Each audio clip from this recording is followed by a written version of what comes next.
Hey there, Grumpy Old Fart here.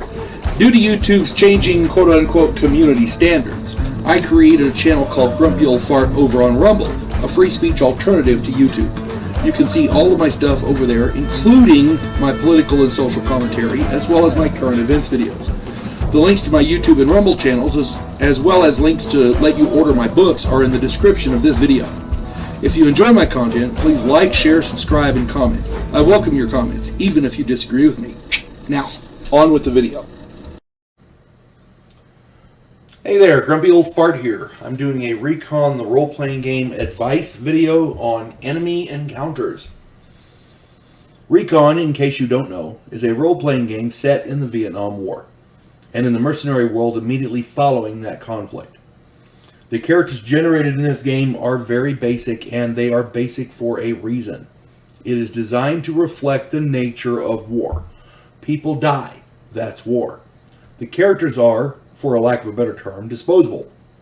Characters in this game can and often do die quickly and easily. It can be difficult to keep characters alive for more than a few game sessions.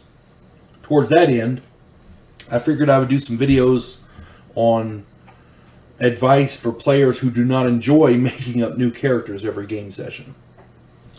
First off, there are 1,000 ways to die that I have never even thought of, much less experienced in the game. Do not take this video as a comprehensive or complete encyclopedia on how to survive in the game. Such a video or compendium simply does not exist. Your survivability in the game is based solely on your ability to think outside the box and on your common sense. All I can do is offer advice based on what I have experienced, having played under some very intelligent and some very bloodthirsty game masters. So, here we go. Enemy encounters. When in country, or even in mercenary situations, the most important thing is survival. I did a video on that, so go check it out. Also, check out the Recon Deluxe Revised Edition Rulebook, pages 106 to 109 and pages 167 to 172. Those are paramount. You have to read those. Okay? I'm going to do this as though you're in country, but the same rules could apply as you're a mercenary. Ready? Here we go. If you run into a VC or NVA patrol, you need to answer a question. First off, have they spotted you? If not, you have three options. One, set up an ambush. I prefer an L-type ambush, meaning if the path runs north-south, you set up a parallel line north-south along one side of the path and then across the front of the path ahead of them. When they reach your kill zone, which is in front of the guys parallel to the path and within range of the guys crossing the path ahead of them, that's the kill zone. When they reach the kill zone, let them have it. It prevents people any people in your group from shooting each other. Because if you're on one side of them and your buddy's on the other side of them and you're trying to shoot them, if you miss, chances are you got a good chance of hitting your buddy. So you don't want to do that. L-shaped ambushes are the best in my opinion. The second option is to let them go by and follow them to their base. That way you can get a good idea, pull back, get your RTO to call in artillery and obliterate all of them. That, in my opinion, is the best bet. The third one is to avoid them and move on. It's a big jungle. Chances are you won't run into them again. I'm just saying. Option number 2, let them go by and follow them to their base. That, in my opinion, is the best bet. Now, it requires being stealthy. So if your guys aren't real stealthy, that may not be the option for you. I'm just saying.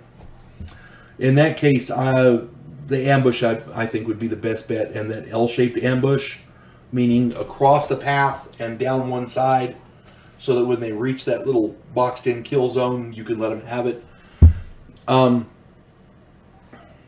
Pigmen and riflemen are excellent in that area because it's short range. You got plenty of firepower. Hopefully, you catch them unawares. If they were aware of the ambush, they wouldn't have walked into it. So I'm just saying. All right. If they have spotted you, get set for a firefight. Grab cover and prepare. Make sure your weapon's loaded. Make sure you got a couple of grenades ready. You know, do what you got to do to survive. That's the main thing, survival. If you're not trying to survive, you're doing it wrong. If you run into an ambush, that means the enemy knows where you are and how many of you that there are. They've had time to prepare a proper ambush. This is not good. Grab cover and make a quick decision. If you're going to escape, you need to stay under cover and leave quickly. Parallel to the line of attack, or not parallel, excuse me, perpendicular to the line of attack, and move away quietly. Don't shoot back. Stay under cover, you know, and get away. If you're going to fight, you need to one, use suppressing fire. You need to gain fire superiority with rifles, M60s, and grenades. Then, number two, you need to send 1 to 3 team members to flank the enemy and kill them while their attention is on the main team. Get them in a crossfire. And number 3, remember, all of that fire will draw attention. So police for intel and other stuff, and then get the fuck out quickly. Get foe. Quick. Because the enemy at that point will know there's something going on and they may send more guys. The last thing you want is to be outmatched, especially with people coming in from a different direction. Kill them, grab whatever intel you can, and run. Now, I did this video primarily to come to this one part. Tunnels. Tunnels are a special kind of hell. The tunnels in Vietnam were 100 times worse. Read up on pages 143 to 145 that tells all about the tunnels. Note, the VC used tunnel warfare to defend their land from a variety of invaders for thousands of years. They are experts at tunnel warfare, just like they are experts with booby traps. Anything a game master can think of to injure or kill the intruders in those tunnels, the VC have already perfected. Okay? The VC were fond of using rats, spiders, fire ants, poisonous snakes, punji snakes, and scorpions as traps. They have a snake that was nicknamed the two-step. It's very, very poisonous. It doesn't actually kill you in 2 steps, but it's pretty close. It's one of the deadlier snakes in the world, and they would hang these things from the roof in certain areas, maybe with a stick, so that if they keep low and go past the stick, you know, but anybody walking through there hits the stick, the snake will fall. If it's been hanging there for a couple of days, it's probably really hungry. It'll bite anything that comes near it. Just saying. Punji snakes are nasty because you never know what they'll put on it. They'll dip them in manure. They'll dip them in all kinds of waste, rotted meat. You know, anything to cause an infection. Okay? Punji snakes are debilitating at least, deadly at worst. All kinds of different traps in these tunnels, and you never know what's going to be around the corner. If desperate, they would use cave-in traps and grenades with tripwires. The reason that they would wait and use these if they were desperate is because if they're having to vacate, a cave-in or a trap or a grenade with a tripwire blocks the tunnels, and they don't want to get trapped in there any more than you do. So, you know. So, they could kill you without ever having seen you, essentially, with these traps. I avoid tunnels whenever possible. Whenever I was forced to go into a tunnel in the game, I was exceedingly careful.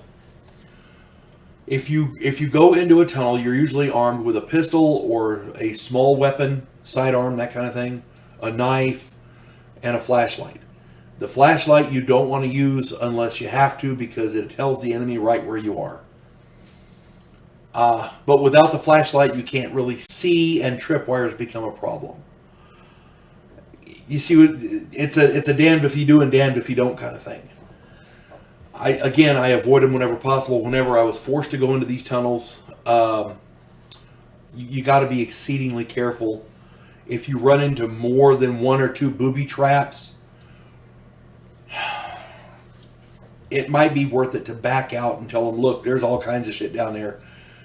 Let's just seal up the entrance and post people here and wait a few days. I mean, chances are they have other exits, so that probably won't work. But, when it comes to your survivability, you have to take things like that into consideration. At any rate, some tunnel complexes were massive and they had all kinds of stuff. They've even reported having theaters down there where people put on shows, armories with munitions stockpiled, whole kitchens for feeding companies of men. I mean, these tunnels were extensive and well defended, so keep that in mind. I hope these videos are helping. If you have a specific question, please ask. I'll try to answer it in the comments if I can. If not, I'll try to make a video about it. Please don't be afraid to ask a question. The only stupid question is one you don't ask. Hope this finds everybody well. You folks have a good day. God bless one and all. Devo Poland, a scientific representative of a pacifist race called the Gandhiri, is sent away as an exchange officer. His objective, to learn the one skill his species never developed, to fight.